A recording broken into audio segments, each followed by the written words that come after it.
That's kind of very alarming to me. Why the hell would Future's blood brother, who kind of like runs the FBG label, why would he have a bunch of like, do people keep for their own personal use? No, right? I don't know too much about like that type of drugs, but no, right? So that kind of seems like they're doing some drug dealing, right? 21 kilos? The first signs of trouble didn't come from a headline or a police bulletin. They came from a whisper spreading across Atlanta's hip-hop circles. Something was wrong, something big, something federal. And at the center of it stood a man whose name had been orbiting the industry for years. Rico DeVille Boyce, known everywhere as FBG Casino. Future's real blood brother. His flashy lifestyle, the money, the jewelry, the cars, the showmanship. It all painted the picture of a man living fast. But behind the Instagram posts and the label connections, the federal government believed they were watching a much darker enterprise unfolding. What they uncovered would shake the entire community and raise questions that stretched far beyond one arrest. It all escalated on November 19, 2025, the day everything changed for the 41-year-old tied to one of the biggest artists in rap. Casino wasn't at a studio session or a label meeting. He wasn't at some high-rise condo. Instead, he was inside an Airbnb rental in Forest Park, Georgia, unaware that federal task force teams were already surrounding the property. When they made their move, it wasn't gentle. It was swift, aggressive, and unmistakably federal. Because this wasn't a street bust. This wasn't a local warrant. This was the culmination of a multi-agency investigation involving the FBI, the DEA, Homeland Security, and Clayton County Police. An operation carefully mapped, rehearsed, and executed with military precision timing. As agents approached, Casino reportedly tried to slip out a side door, an instinctive move from someone who had spent years dancing between legitimacy and the shadows. But no one outruns the feds, not when they've been watching long enough. When they grabbed him, they found $4,000 in his pockets. For most people, that's a lot. For someone allegedly moving the kind of weight authorities believe Casino was moving,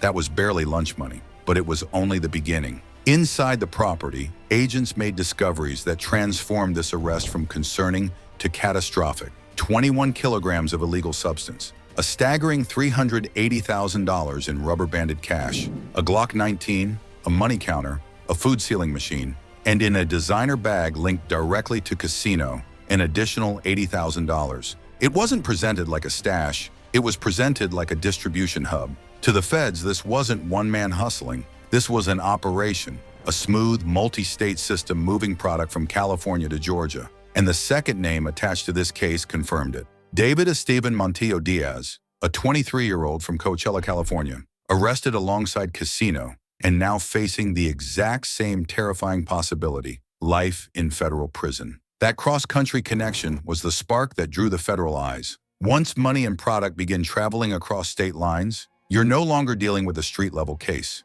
You're dealing with interstate commerce, and interstate commerce is federal jurisdiction. To Homeland Security, this wasn't just suspicious. It was a textbook blueprint of a trafficking network, which leads to the question that everyone has been asking since the moment the case hit the news. Why now? Why Casino? Why, after years of him publicly claiming to have left the streets behind? Because that's the irony woven into this entire story. Casino didn't hide. For years, he sat in interviews talking freely about his past. In 2013, he dropped a mixtape called Ex-Drug Dealer, featuring Future, Young Scooter, Metro Boomin, and Zaytoven. The title suggested he had closed the door on his former life, but the feds now believe the X part wasn't entirely true. In 2017, he sat down with DJ Small's Eyes and openly said trapping was dead, that real trappers didn't exist anymore because they were too busy exposing themselves on social media. He mocked people for building their own cases through the internet. Yet looking back now, those clips come off as unintentionally prophetic because many believe Casino was doing the same thing, slowly stacking digital breadcrumbs, interview after interview, video after video, painting a picture federal investigators could use later. One interview in particular drew criticism as soon as it aired, the Street Politicians segment where Casino rode through the city, allegedly strapped, flaunting weapons inside a Rolls-Royce, bragging about shooters at his disposal. Commenters called it reckless, said he was incriminating himself, warned that the feds were watching everything. That one comment, how many homies gotta go to the feds before these dudes realize these videos are self-incrimination, has now aged like a warning ignored. But the most surreal aspect is his cameo in Future's music video, Feds Did a Sweep. In that video, Casino appears surrounded by money and imagery, strikingly similar to the lifestyle federal agents now accuse him of living. It's a moment where life and art blur so tightly together that it becomes impossible to tell which one is imitating which. And it's exactly the type of content federal prosecutors love to hold up in courtrooms, pointing at the screen and telling jurors, "He told the world what he was." Still, even with all the public clues, people can't help but ask the biggest question of all. Why would someone whose own brother is worth hundreds of millions still risk everything for the streets? Why take a chance on a game that never rewards anyone for long? The answer may lie in pride and identity.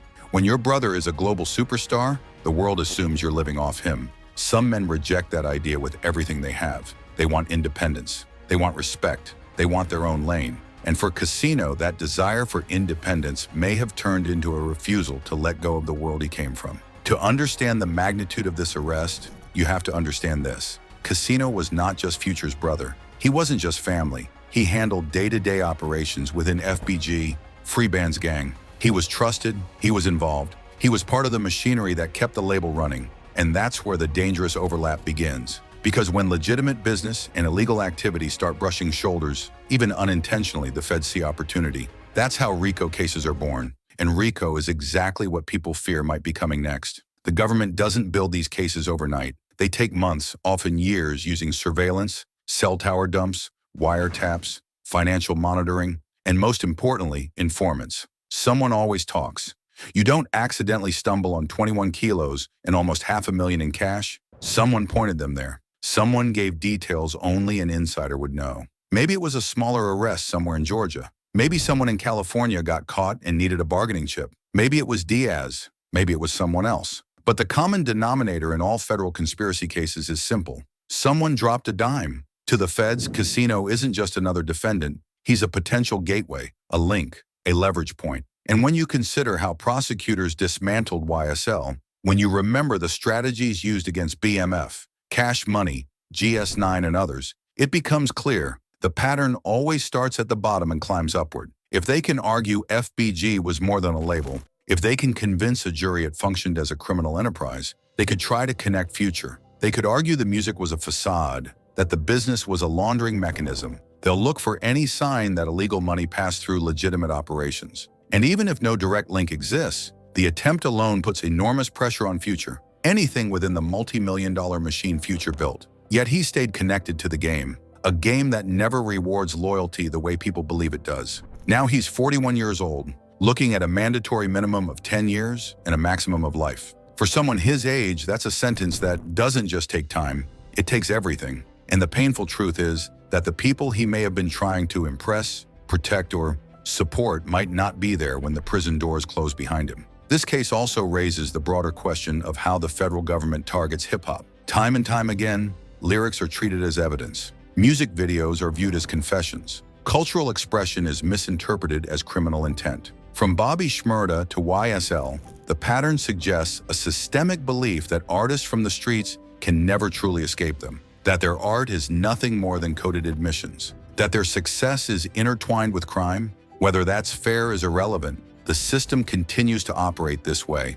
and now Future stands at the edge of that system's spotlight. The feds are watching, the labels are watching, the industry is watching. Every move will be analyzed, every lyric re-examined, every dollar scrutinized. He may have to distance himself from his own brother to protect his career. He may have to separate personal loyalty from business survival. Because once the feds see an opening, they don't stop until they have climbed as far up the ladder as they can. As for Casino, his path from mixtapes to music videos to federal custody becomes a cautionary tale, a story of pride, loyalty, and a refusal to walk away from a life that ultimately demanded everything in return. The streets don't let go easily, and sometimes it's not that you can't escape the life, it's that the life won't let you escape yourself. This arrest may be only the first chapter. The investigation may reach further. The implications could reshape not just FBG, but the entire hip-hop landscape. If prosecutors argue this case successfully, it could set a precedent where almost any artist with street ties becomes vulnerable, where lyrics become liability, where success does not shield you from federal attention, especially when family remains tied to the past. For now, the future of FBG hangs in uncertainty. Casino awaits trial, facing the possibility of spending the rest of his life behind bars. And Future must navigate the most dangerous chapter of his career, not one defined by music, but by federal scrutiny. And the question that remains, is this just the story of one man's decisions or the beginning of something much bigger?